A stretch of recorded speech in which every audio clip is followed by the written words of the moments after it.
Good evening everyone. मैं Rajni Kansal, Peshwa therapist. आज हम लोग बात करेंगे रिलेशनशिप्स की। रिलेशनशिप्स को मेंटेन करने में किस तरह से पेशवा रेमेडीज हमारी हेल्प कर सकती हैं। बहुत से लोग मेरे क्लिनिक में आते हैं जो अपनी रिलेशनशिप्स को लेकर के बहुत परेशान होते हैं। कई महिलाएं आती हैं जो अपने पति के क्रोध करने से बहुत परेशान होती हैं कि ठीक है, वो बाद में उनका गुस्सा तो उतर जाता है तुरंत, लेकिन हमें जो हमारा पूरा दिन खराब हो जाता है। मैं सारे दिन यही सोचती रहती हूँ कि उन्होंने मेरे को ऐसा क्यों बोला, वैसा क्यों बोला, और वो तो गुस्सा करके चले गए ऑफिस और मैं सारा दिन यही सब सोचती रही। तो इस तरह की परिस्थितियों से बाहर आने के लिए पेशवा रेमेडीज बहुत मददगार होती हैं। और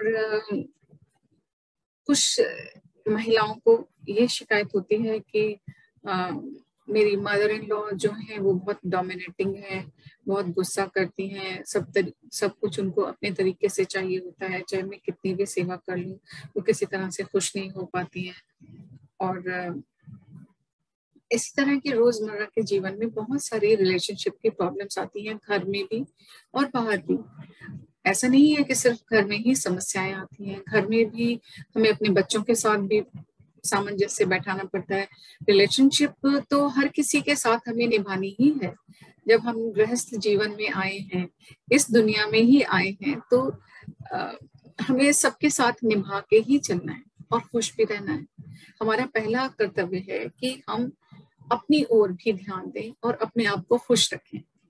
तो परिस्थितियां तो सबके सामने सब प्रकार की आती हैं, लेकिन ये तय करना पड़ता है, हमें खुद ही डिसाइड करना पड़ता है कि हमें खुश ही रहना है। हर परिस्थिति में हम खुश रहेंगे, क्योंकि हमारी अपने प्रति भी जिम्मेदारी है कुछ।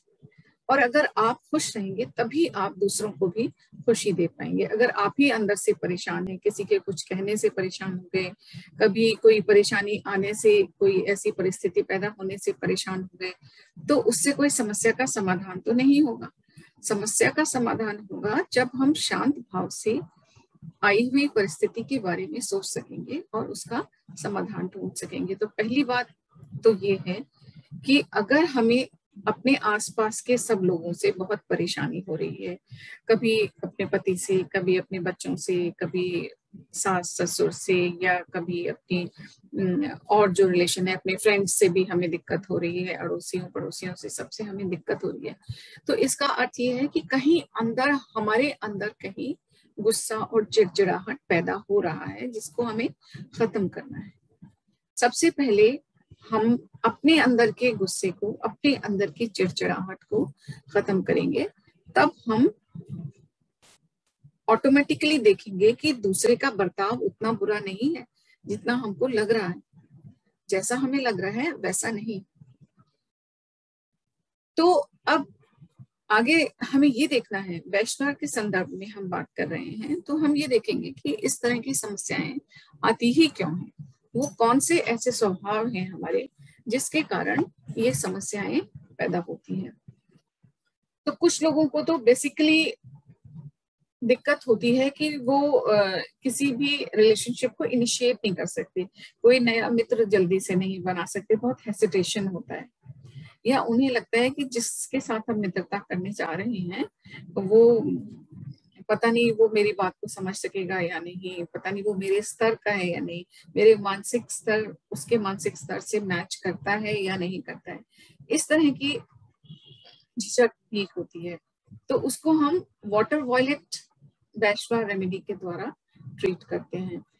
जिनके अंदर अपने आप को थोड़ा सा सुपीरियर समझने का भाव होता है और वो दूसरे को उतना जज पहले से नहीं कर पाते हैं, तो वो सबके साथ एकदम से मिक्स अप नहीं हो पाते हैं।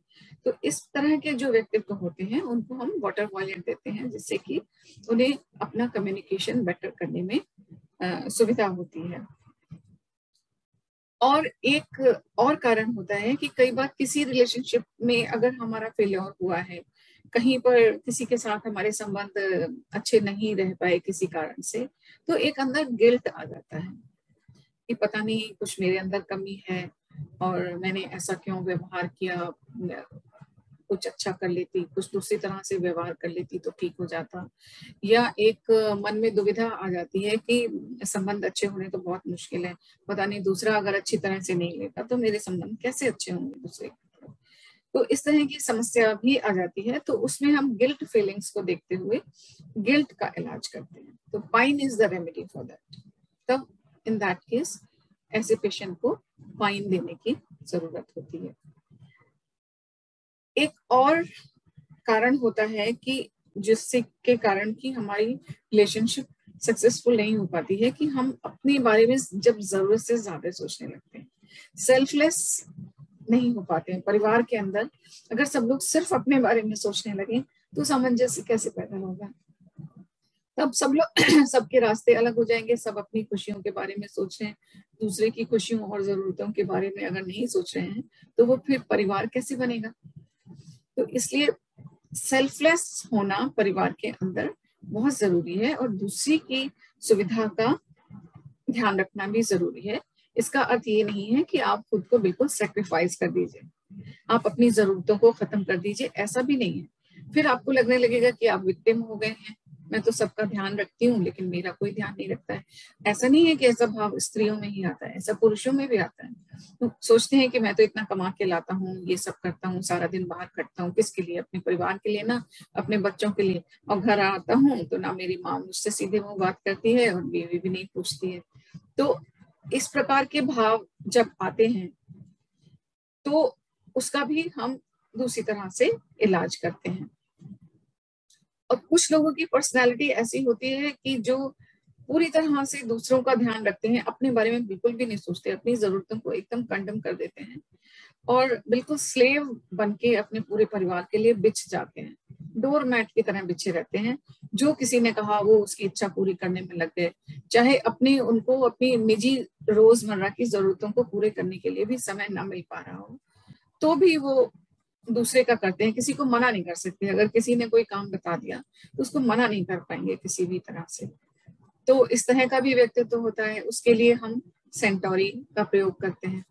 अगर कोई व्यक्ति अपने बारे में बिल्कुल ही नहीं सोच रहा है, सेल्फलेस सर्विस करनी है, लेकिन उसका अर्थ ये नहीं है कि खुद को मार देना है, बिल्कुल अपनी खुशी को खत्म कर देना है, ऐसा नहीं है। थोड़े समय बाद जब खुशी बिल्कुल समाप्त आपके पास से हो जाएगी तो आप कैसे देंगे? किसी को दे भी तो नहीं पाएंगे। फिर जो चीज आपके पास है नहीं उसे आप कैसे देंगे? लोग कहते हैं कि अगर खुशी ही एकमात्र ऐसी चीज है जो आपके पास ना रहते हुए भी आप दूसरे को दे सकते हैं, पर मुझे नहीं विश्वास है, मैं ऐसा बिलीव नहीं करती, क्योंकि मैं अपनी जिंदगी के अनुभव से ये कह सकती हूँ कि जब मैं खुश नहीं थी तब मैं दूसरे को खुशियां नहीं बांट सकती थी। मुझे भी अपने अंदर से एक कंटेंटमेंट आना चाहिए, एक सेटिस्फेक्शन की फीलिंग होनी चाहिए, तभी मैं वो खुशी और कंटेंटमेंट दूसरों को दे पाऊंगी। तो इसलिए उनके व्यक्तित्व को सेंटोरी उन ऐसे लोगों के व्यक्तित्व को थोड़ा सा बदलता है और वो कुछ अपनी जरूरतों के बारे में भी सोचना शुरू करते हैं, उसको फुलफिल करते हैं, जिससे हैप्पीनेस उनकी लाइफ में आती है और रिलेशनशिप्स भी बेटर होते हैं, दूसरे भी समझ जाते हैं। वो तब तक आपसे कहते रहेंगे जब तक आप करते रहेंगे, उनको ये रियलाइज ही नहीं होगा कि इस व्यक्ति की कोई जरूरत भी है। तो इस ऐसे में हमें एक सामंजस्य बैठाना है अपनी जरूरतों और घर परिवार की जरूरतों के बारे में। फिर कुछ लोग होते हैं जो बहुत ही ज्यादा सेंसिटिव होते हैं, जरा सी भी बात किसी ने कुछ कही तो उन्हें बुरी लग गई, तो फिर ऐसे में परिवार में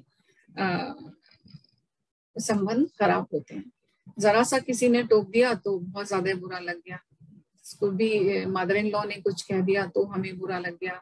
और ये नहीं सोचते कि एक तरीके से काम करने की उनके बरसों से वो एक किसी विशेष तरीके से काम करते आ रही हैं, तो उसकी उनको आदत पड़ी हुई है वैसा ही करने की।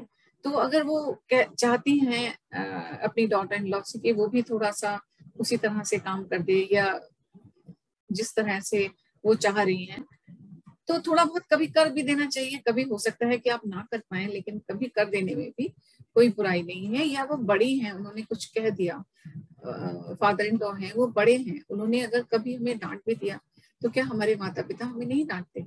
तो उसको टची होने की उसके लिए जरूरत नहीं है। लेकिन होता क्या है कि हम ये सब चीजें जानते तो हैं, लेकिन व्यवहार में ला पाने में हमें दिक्कत होती है। वैसा हम कर नहीं पाते। जानते हम सब कुछ है कि, और मन से हम बुरा भी नहीं मान रहे हैं, लेकिन फिर भी हमें वो इतना पिंच कर रही है वो चीज कि हम फिर जो है रेस्टलेस हो जा रहे हैं। तो हमें करना क्या है कि जेंशन रेमेडी जो बैचलर में है उसको लेने से हमारी सेंसिटिविटी थोड़ा कम हो जाती है और हम आपसी संबंधों को अच्छी तरह से मेंटेन कर पाते हैं।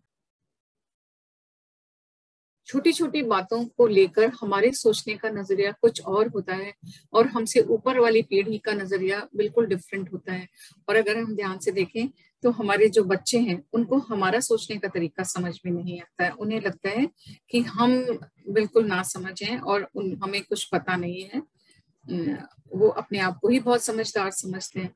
तो ये एक तो व्यक्ति और व्यक्ति में वैसे भी अंतर होता है। दो व्यक्तियों का एक प्रकार का विचार नहीं हो सकता। तो हमें एक दूसरे के साथ सामंजस्य बैठाना ही, एक दूसरे की बात को वैल्यू भी देना है और अपनी बात भी रखनी है और मनवानी है। कभी हमने एक दूसरे की बात मानी, कभी दूसरे ने हमारी बात मानी, तो उसको लेके हमें रिजेंटमेंट्स अपने अंदर नहीं पालने। तो अगर हमारे रिजेंटमेंट्स रहेंगे कि हमें कोई समझ नहीं रहा है, हमारे से अच्छी तरह बात नहीं कर रहा है, हमें इस बात पे क्यों टोक दिया, और कि हमने खर्चा ज्यादा कर दिया, या मैंने ये कपड़े ज्यादा क्यों खरीद लिए, और आज भिंडी की सब्जी क्यों बन गई, और बच्चे कुछ और बनाने की पिज्जा की फरमाइश कर रहे हैं, और मदर इन लॉ कह रही है कि मेरे लिए तो खिचड़ी बना दो। तो इन सब चीजों में सामंजस्य स्थापित करने की आवश्यकता होती है। ये रोजमर्रा की छोटी छोटी चीजों को लेके परेशान होने से संबंध अच्छे कभी भी नहीं होते। तो लेकिन ऐसा है कि रिजेंटमेंट होना भी स्वाभाविक है। एक व्यक्ति है तो हर किसी की फरमाइश हर समय कैसे पूरी कर सकता है। तो जो रिजेंटमेंट हमारे अंदर से आ रहा है उसको ओवरकम करने के लिए हम विलो का प्रयोग कर सकते हैं। जब हम विलो वेजफ्लावर रेमेडी लेंगे तो हमारे अंदर का रिजेंटमेंट शांत होगा और हम अच्छी प्रकार से अपने कार्य को करने में समर्थ हो पाएंगे। जब घर परिवार में सब लोगों के रिजेंटमेंट्स कम होंगे एक दूसरे के प्रति, तो आप बताइए कि संबंध अच्छे होंगे कि नहीं होंगे? अपने आप ही संबंध अच्छे हो जाएंगे। जब हम एक दूसरे के प्रति प्रेम का भाव रखेंगे, एक अंडरस्टैंडिंग का भाव रखेंगे और अपने आप को बदलने के लिए तैयार रहेंगे। हमेशा जैसा हम सोच रहे हैं वो ही सही नहीं है, और सही है या नहीं है कभी कभी दूसरे का मन रखने के लिए भी हम बहुत सारी बातें कर देते हैं। तो ये सारी चीजों का अगर हम ध्यान रखते हैं और बैचलर के द्वारा अपने इमोशंस को कंट्रोल में रखते हैं, क्योंकि बुरा भला लगना बिल्कुल स्वाभाविक है, गुस्सा आना बिल्कुल स्वाभाविक है, अपने बारे में सोचना बिल्कुल स्वाभाविक है और जायज भी है। ऐसा नहीं है कि हमें बिल्कुल अपने बारे में सोचना नहीं चाहिए, ये हर प्रकार से उचित है। अपने कॉन्फिडेंस को बना के रखना है और खुद भी खुश रहना है और दूसरों को भी खुश रखना है, अपने परिवार में भी सबका ध्यान रखना है। तो इस सब को कर पाने में हम बहुत अच्छे से सक्षम होते हैं यदि हम बैचलर रेमेडीज का प्रयोग कर लेते हैं। और इसको हम दवाई की भांति ना समझें, ये ना सोचें कि हर छोटी छोटी चीज के लिए हमें दवा खानी पड़ रही है। ये नेचुरल रेमेडीज हैं, फ्लावर्स की वाइब्रेशंस हैं, जिनसे कभी भी कोई साइड इफेक्ट नहीं होता है। बस एक ही साइड इफेक्ट है इनका कि ये आपके जीवन में को मधुर बनाती हैं, आपके संबंधों को मधुर बनाती हैं और आपकी क्वालिटी ऑफ लाइफ इंप्रूव हो जाती है। Thank you.